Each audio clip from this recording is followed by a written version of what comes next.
What a headshot! What a head!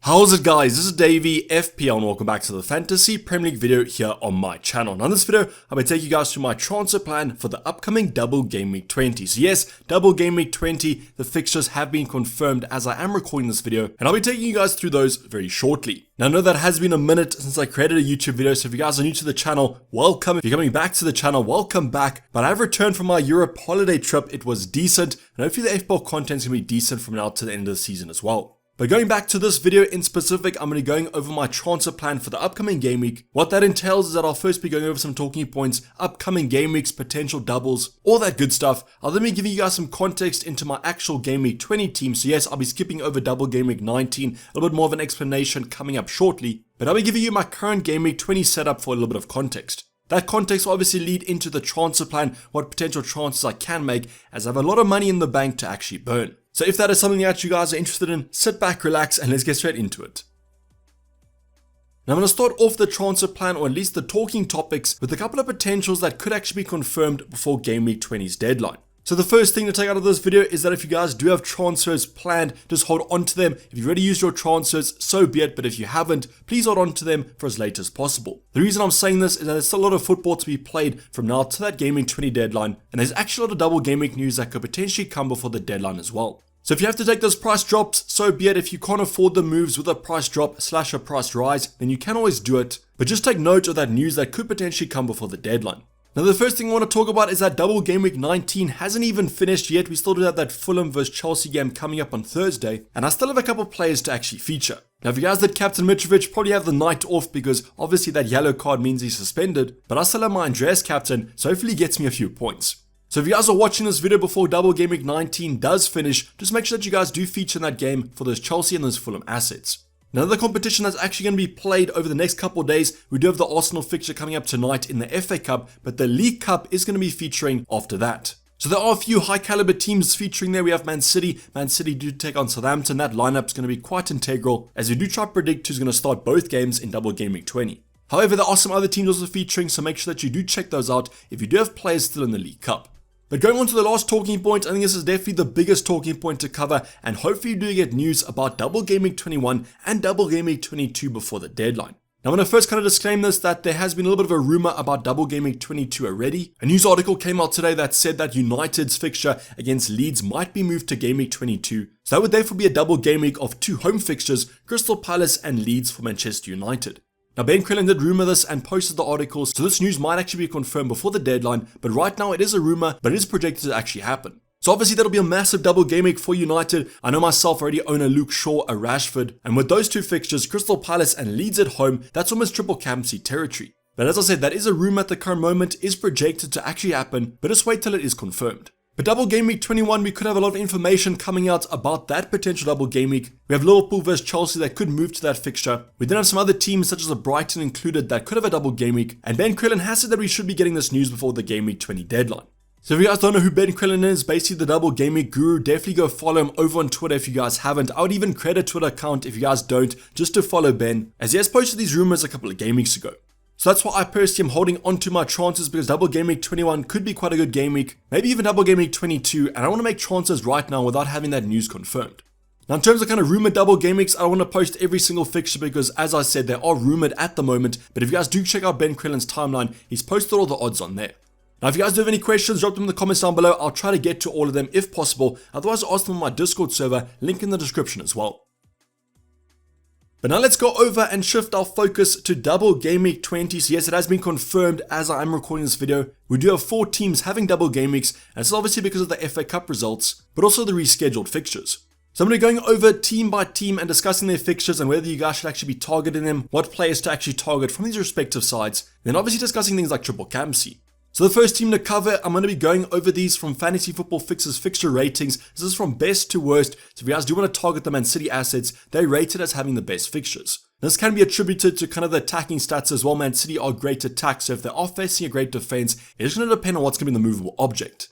So Man City's 2 fixtures are United away and then Spurs at home. Now United have improved defensively over the last 6 game weeks. What I did was went over to Fantasy Football Fixers Opta stats. I went over the last 6 game weeks, XG conceded. That's going to be the rating of the team. So you guys can see that United come in as a kind of pink fixture. That's because they are the 3rd or 4th best defense over the last 6 game weeks, whereas Spurs are regarded as a white fixture. Now in terms of these Man City assets, obviously all of us own a Haaland. I think the defensive rotation of João Cancelo has added a little bit of a spanner in the works, as most of us own him as well. Now I do own Kevin De Bruyne, so I'm pretty happy with this double game week. Hopefully they can do well, but Man City's definitely the team that I would target. Now in terms of captaincy, I think all of us are going to be going for Erling Haaland. I think the triple captaincy debate's an interesting one, and I'll be going over that more in the ultimate guide coming up shortly. Now in terms of these fixtures, I don't think from a defensive point of view I would target the Man City attack that much. So what I'm saying there is don't take a -4 to bring in another Man City rotation asset. United, Spurs, tough attacking games. However, there could be 1 or 2 clean sheets in there.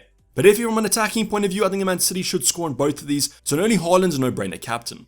Now going on to the next team who do actually have a nice fixture coming up second. It's going to be Manchester United, Man City at home first, and then they have Crystal Palace away. But when you do look at the fixture ratings, Crystal Palace actually haven't been that bad defensively. Now what you're probably saying that Spurs in the last game absolutely destroyed Crystal Palace. Harry Kane getting I think 2 goals or 1 goal, 1 assist. So massive haul from him. But to be honest, the XG conceded wasn't even that high against Spurs. And that's how the Crystal Palace side over the last 6 is regarded as quite a good defense. Now would this put me off getting those United assets? 100% not. I'll be bringing them in, definitely the best game out of the double game week. So your Rashfords, your Martials and your Luke Shaws, maybe even a Diego Dalot should be targeted. We then have Crystal Palace, and the less spoken about them the better, because I just sold Wilfried Zaha last week. Would I sell him again for game week 20? Probably not because of the double game week, but I'm not expecting too much from him. But if you guys do still have Zaha, simply keep hold of him. Would I bring him in? That's a whole different story, and I think that you guys should decide that for yourself. But Chelsea away and United at home, I guess that Chelsea game isn't that bad after seeing them concede 4 goals to Man City in the FA Cup. Other than Zaha, probably wouldn't target too many of their assets, and if you want to go for him, he's probably your talisman. Now the final team to talk about is a little bit of a tough one, because I want to bring in a Harry Kane, a Heung-min Son for example, but the fixtures on paper are simply terrible. Now Arsenal at home, yes I know that it is a North London derby, but Arsenal have the 2nd best defense in the Prem at the moment, one of the best if not the best attacks as well, so definitely those Spurs defenders shouldn't be targeted. Then the next fixture, if things couldn't get better, they're going to get worse. It's Man City away up next. So would I be bringing these assets? I think it's a little bit of a question mark there. I think the best thing about the Spurs fixtures is that in game week 21 they do face Fulham, so at least you are getting kind of a newly promoted side up next. But don't worry, I'll be speaking about Harry Kane a little bit later on when I talk about my own transfer plan. Now when kind of reflecting on double game week 20, when you guys look at the graphic on your screen right now, I know what you're probably saying. The double game week looks simply terrible. Yes, I do actually agree with you. The fixtures or the double game week fixtures aren't that easy. We have Crystal Palace away for United, probably the best one in there. But other than that, we have the Man Cities, the Spurs and the Uniteds facing each other, as well as Chelsea here and there. What I will say is that these high kind of octane games, the high opposition games, they sometimes do lead to quite a few points, as they can be quite open. So here's to hoping that United versus Man City is quite an open game. I own Kevin De Bruyne and Erling Haaland, I own a Rashford, so I'm hoping for a few goals there.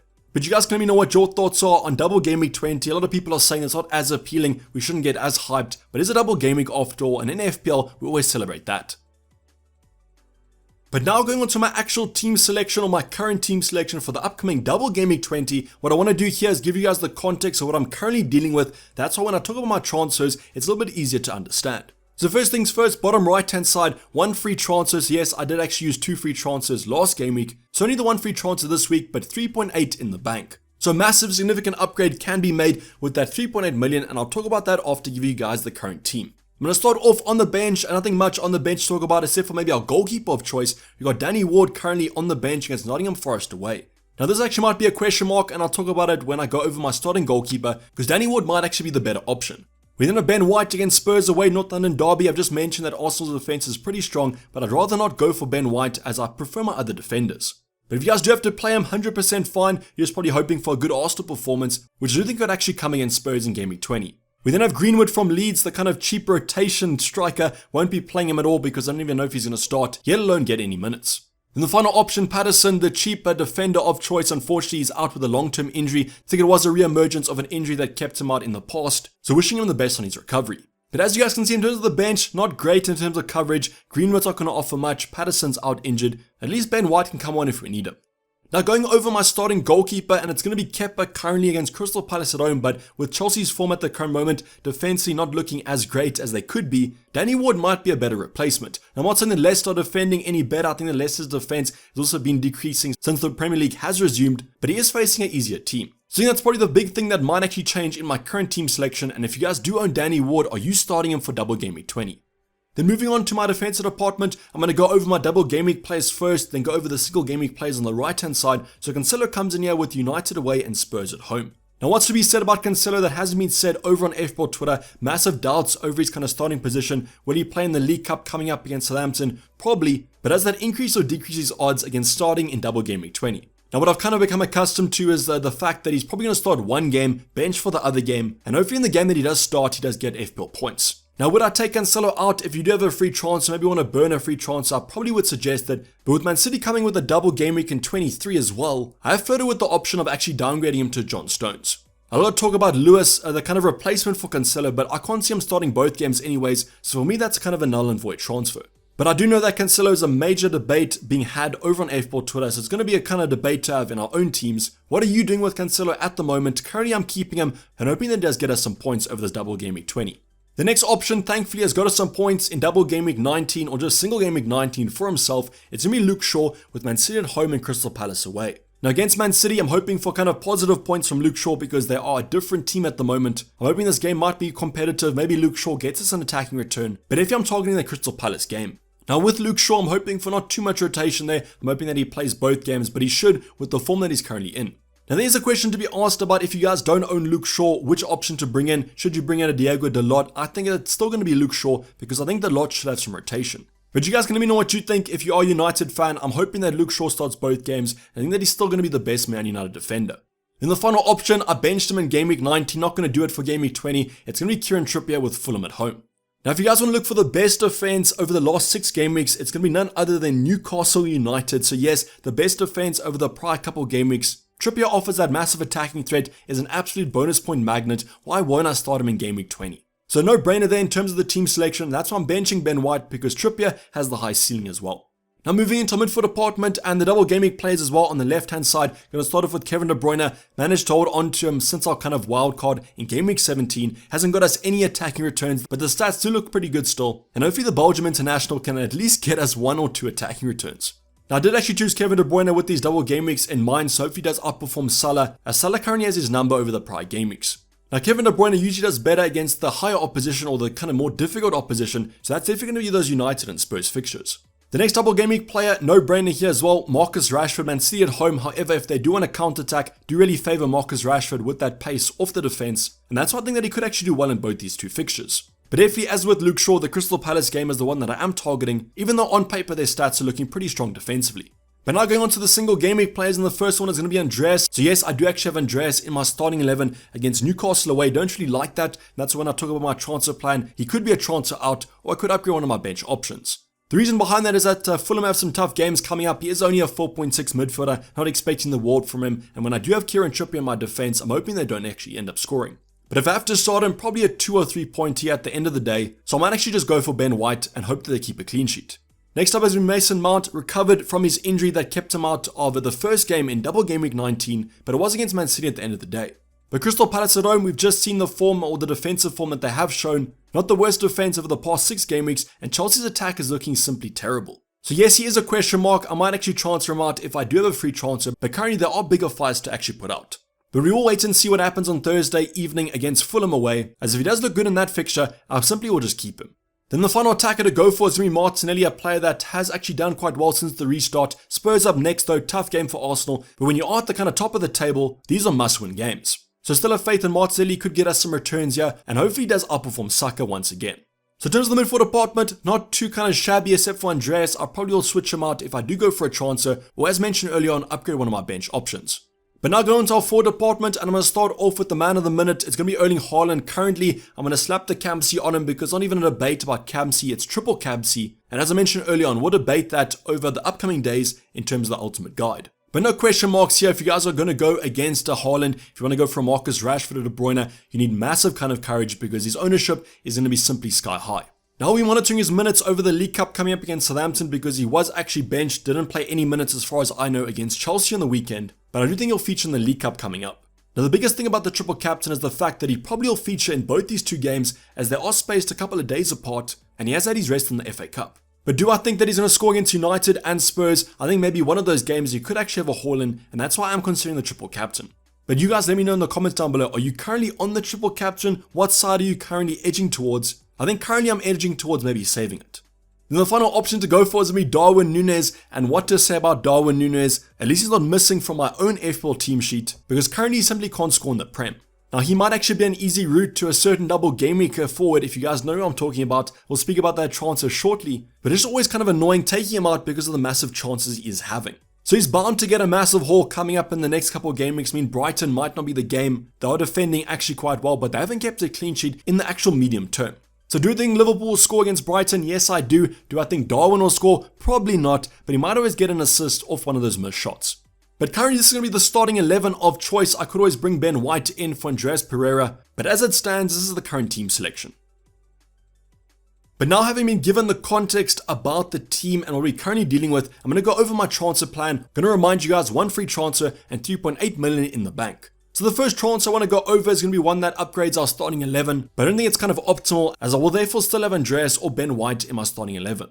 So the transfer I'm mentioning is going to be a big kind of forward, a power forward that comes into our side. It's going to be Darwin Núñez out, and with that 3.8 million in the bank, I'm going to go for Harry Kane. So if you guys are a little bit confused about the kind of fixtures, why there's 3 versus 4, it's because the double game week obviously in game week 20 for Harry Kane. Now Darwin Núñez does have Chelsea next game week and then Wolves, which are kind of tougher games on paper. We just saw what happened in the FA Cup against Wolves, whereas Harry Kane has Fulham, which is a great fixture. Then obviously Harry Kane does have Man City at home, which is a pretty bad one, but I guess you could always downgrade him to Darwin Núñez in game week 22. But this is definitely a move that I could actually go for if I'm not too fond of the kind of Spurs fixtures. Arsenal and Man City, probably the 2 worst kind of teams to face defensively, besides maybe a Newcastle. So currently leaning a little bit away from this move, as I don't really think it's that optimal, and Darwin Núñez could always do well against Brighton. Now with that 3.8 million in the bank, I mentioned an upgrade of a certain midfielder. It's going to be Andreas Pereira, comes in at 4.6, therefore we could afford an 8.4 midfielder of choice. There's a whole plethora of options in that department. Now this is actually the reason I am waiting for that double game week 21 news, because currently in terms of the double game week 20 sides, not many kind of players I am targeting. Yes, there might actually be an Anthony from United. If they do have double game week 22, could be quite an attractive option, but currently waiting for a double game week 21 midfielder. Now Andreas out is a simple selection there, bad fixtures, not really that high of a ceiling from the 4.6 midfielder, whereas 8.4 gives me a little bit of room to play with. Now what's nice about this is that if I do take a punt on kind of going maybe for a double game week 22, double game week 21 midfielder, I can always go for Saka at the end of the day when they do have their double game week in 23. So that's probably the plan to actually go for currently, is to go for Saka in game week 23. Could bring him in now, but I don't really like that Spurs fixture. Now to name a few options that could potentially come in here, unfortunately Trossard, we did have the Brighton manager kind of saying that Trossard's attitude has not been great, so he kind of falls out the bracket. We could go for a Gakpo for Liverpool if they do have a double game week 21 fixture. Not too confident of him actually starting, but he could be a nice differential. Otherwise, as I mentioned, Anthony, if they do have double game week 22, probably high on the radar. Now if I choose to actually go back to the 3-4-3 formation, keep Andreas on my bench, upgrade a forward department, I'll therefore obviously upgrade Greenwood from Leeds. Don't you have to mention the fixtures here because he won't play anyways, had some minutes in the FA Cup but not really confident of him starting the Prem games, so therefore I could upgrade him to an 8.0 million forward. But here's where it gets a little bit trickier because the forwards compared to the midfielder options aren't that great, and that's why personally I'm leaning towards upgrading to a midfielder. In terms of the forwards, a Callum Wilson has some nice fixtures coming up, could go for a Martial, but I'm not really confident of him getting too many 90-minute starts. If you guys don't know, we had the United manager coming out in the press conference and saying that Martial's minutes are definitely being managed, as he can't play 90 minutes at the current moment. So yes, they do have the double game weeks coming up, but I do prefer maybe going for an Anthony there, as Martial simply won't play that many minutes. But this is definitely a transfer that I could actually go for if I want to go for that 3-4-3 formation, and who kind of knows, maybe in game week 21 we get a massive double game week forward. But in terms of the transfer plan, currently there is a transfer I didn't really mention. It's going to be the transfer of Cancelo out. I mentioned John Stones already, could go for an Akanji. I think I'll have to be super confident of getting 2 starts out of a John Stones, because remember, in game week 23, there is still a Man City double, so you could actually get that minus for it paid off in the long term. But unfortunately with that Man City defense, always a rotation is going to be happening, and that's why I think I might just stick with Cancelo for now and not take the extra hit. But otherwise, in terms of the transfer for this upcoming week, probably going to be Andreas Pereira out for a midfielder option with that 3.8 million in the bank. Let me know if there's an option that you think that I should be bringing in. Won't be a Wilfred Zaha, I'm not going to do the switcheroo with him at the current moment, but hopefully we do get news about double game week 21 and double game week 22. Also let me know in the comments down below what's your transfer plan leading into upcoming game week, and good luck for Thursday, and hopefully Andreas scores a hattie. But that's basically wrap up the video, guys. Hopefully you did enjoy it. Please don't forget to like if you did and subscribe if you haven't subscribed yet. Ultimate guide coming up, team selection coming up, and hopefully, as I mentioned, we get that double game week 20 news. But I'm going to sign off. It's been Dayvy FPL and I'm out. Cheers, bye.